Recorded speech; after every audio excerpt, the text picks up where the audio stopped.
Firstly, I would like to give our full recognition and commendation to the good Minister for Coffee. As of late, you have been the #1 topic of discussion in both Eastern Highlands and Simbu, and I completely salute you. Thank you. The epicenter of coffee is in Eastern Highlands. And sometimes I tend to wonder, and the questions that have been asked on this floor, on the Connect PNG program, that there are places in Eastern Highlands where 70 to 80% of our coffee come from. Similarly to well palm, to cocoa, to copra. These are the places that we need to connect them up with roads. The Connect PNG program. Connect PNG program funding.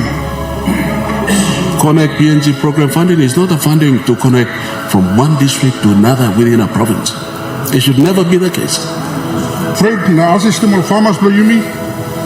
The return plus la coffee and Yumi Saksim. For every 1 million we get about 4 million kina. And how many of our people are benefiting from oil palm directly? Do we own that industry or not? So as a minister for this commodity, coffee, I think coffee, we are still leading in this country. The Speaker, Mission Appeal, Maki Mouse, Blongol Farmers, Liglig Belevi, Blongol, Mr. Speaker, in terms of coffee in Salo Eastern Islands, also Lord Chimbu, na plant yard in Salong, Papua New Guinea, between 4 to 5% of the coffee, all export coffee, Bloimi, and come from all rural areas. By addressing this issue, lo assisting all farmers in rural areas, government has been put on a policy called the Freight Subsidy Program policy. Mr. Speaker, this is a policy, and one of the vital policy of the government. Now this is a policy that you are investing 1 million kina lo moving freight na assisting all farmers Yumi. The return plus la coffee and Yumi Saksim. For every 1 million we get about 4 million kina. That's the rate of the return long farmers Yumi. Belevi Blol. Now me like to ask him, good Minister of Coffee and this freight subsidy program. Last year all farmers have been benefit long. This year all farmers too, lo coffee, benefit long. Now like sawe one time, all farmers lo coffee will benefit long.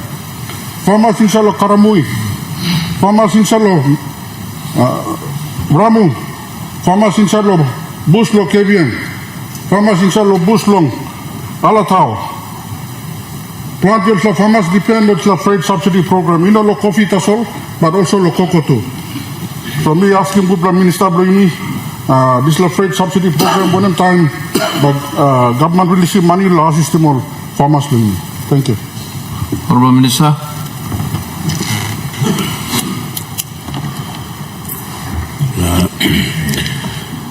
Thank you,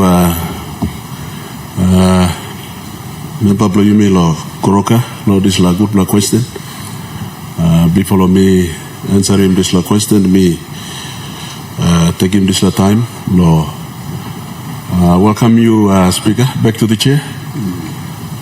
It's always good to see you there and directing all the traffic in this house. So, thank you. But back to the question. It's a very good question, and coffee, as we all know, supports about 450,000 households in this country. That's about 3 million individuals we're talking about. Coffee used to be the leading agricultural export in our country, but unfortunately, we say the oil palm has taken over. But one point that I want to make today is that the retention rate from oil palm. Who owns this industry, and how many of our people are benefiting from oil palm directly? Do we own that industry or not? So as a minister for this commodity, coffee, I think coffee, we are still leading in this country. Yes. Because the coffee industry is owned by Papua New Guineans, about 3 million Papua New Guineans. So to the coffee farmers and growers out there, we have to be thankful to this government, Marape-Rosso government, for creating a ministry that can be specific and that can be microscopic in the attention to details insofar as coffee is concerned. Whilst I would have loved to have been given a prior notice on this question, but let me try and answer in the best ability that I can. But the freight funding that the good member is referring to is parked under the Department of Agriculture. It's not parked under CIC. And so our farmers out there, please, that's where the money has been parked all of this time. And we've been writing to Treasury that what debt is due to coffee be parked under CIC, and that has never happened. But for this year, the good news is we have, this government has been specific, has been clear on its direction for coffee, and there's a substantial increase in the budget. Yes. And as a result, there's a component for freight support as well, price support, freight support, the plantation rehabilitation. There's about 80 or 90 million. That's a big budget that this government has appropriated, and so for the freight support, good member, as you know, and as we all know, coffee is the epicenter of coffee is in Eastern Highlands. And sometimes I tend to wonder, and the questions that have been asked on this floor, on the Connect PNG program, that there are places in Eastern Highlands where 70 to 80% of our coffee come from. Similarly to well palm, to cocoa, to copra. These are the places that we need to connect them up with road. The Connect PNG program. Connect PNG program funding. Connect PNG program funding is not a funding to connect from one district to another within a province. It should never be the case. Good point. Whether that's been done or not, I'm making a point because there are a lot of coffee farmers in Eastern Highlands that have traveled. That have traveled one whole week in this particular province. And there are places and plantations and hectares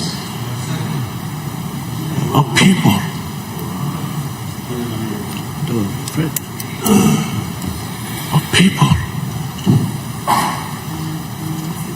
that needs to be connected by road, so that this producer, the coffee can come out.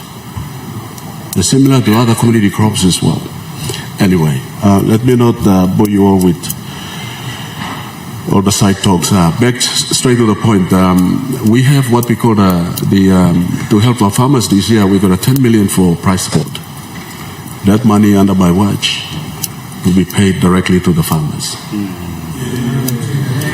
Farmers, I mean smallholders and the blockholders. Smallholders are the ones with 1 to 5 hectares of plantations. 1 hectare is about 3,000 trees. 1 to 5 hectares is the small farmers, the smallholders. And the blockholders are 6 to 20 hectares. Anything beyond that is a plantation. So for the smallholders and the blockholders, the 10 million is for you. But for you to qualify, we will introduce what we call a green gold card. That card operates on a similar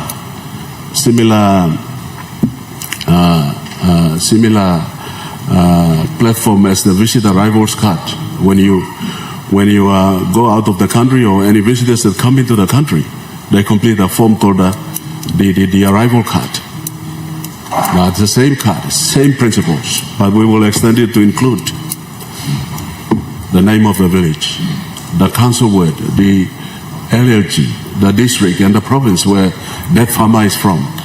We will also include the bank account details of that particular farmer. And that card,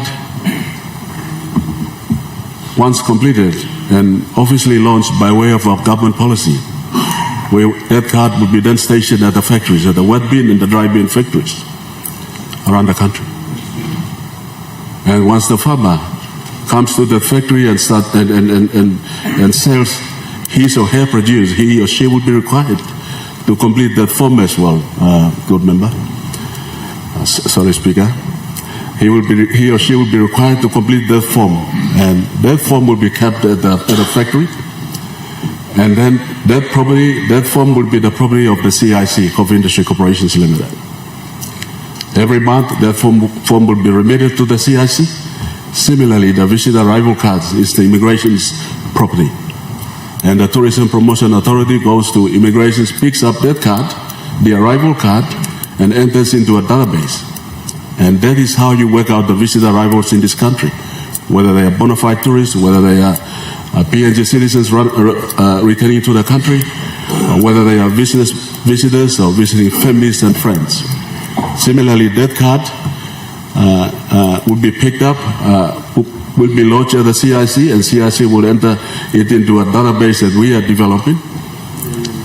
And then, at the end of each month, you get a printout of who is the real coffee farmer out there. That individual by name, by account details, by council word, by area G, by district, and by province. So we as politicians, it's a rare opportunity that's been created by coffee that we can tap into the CIC system, and then you get a printout every month, and you will see who the coffee farmers are there. And this can be emulated into oil palm, into cocoa, into copra. So we would know who the real farmers are there. And these are the people that get their hands dirty. These are the people that we need to support, our Papua New Guinea citizens. Once we start to do that, you will never see our citizens on the streets selling cold water, Coca-Cola, boy, smoke, it's an eyesore. Our people must need to get back to the land. And for us in coffee, this is what we will do. And then the prize support money, the 10 million that we have this year, we will know exactly who is the rightful recipient of that money. That money is not for the factory owners, export license owners, the big players in the industry. This money is for our small people in the rural communities that are involved in coffee across this country. That is the direction we are taking in coffee. And this is a paradigm shift in the way we've looked after our farmers in coffee. I am pretty sure and certain that this will work for our people.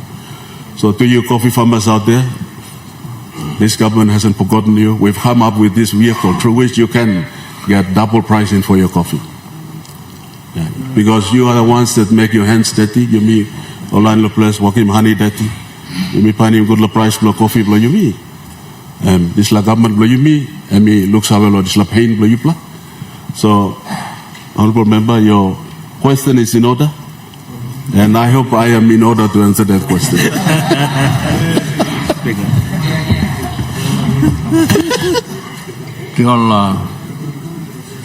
Deputy Opposition Leader.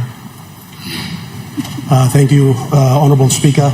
My question without notice this morning, Honourable Speaker, goes to the good Minister for Oil Palm. But whilst I have this opportunity, Minister, I would like to give our full commendation to the Marape-Rosso government, and especially in the Prime Minister exercising his prerogative to appoint certain ministers that have been absolutely outstanding in their performance and policy implementation. The opposition not only holds the executive government to account, we give credit where credit is due too. Firstly, I would like to give our full recognition and commendation to the good Minister for Coffee. As of late, you have been the #1 topic of discussion in both Eastern Highlands and Simbu, and I completely salute you. Thank you. Through you, Honourable Speaker.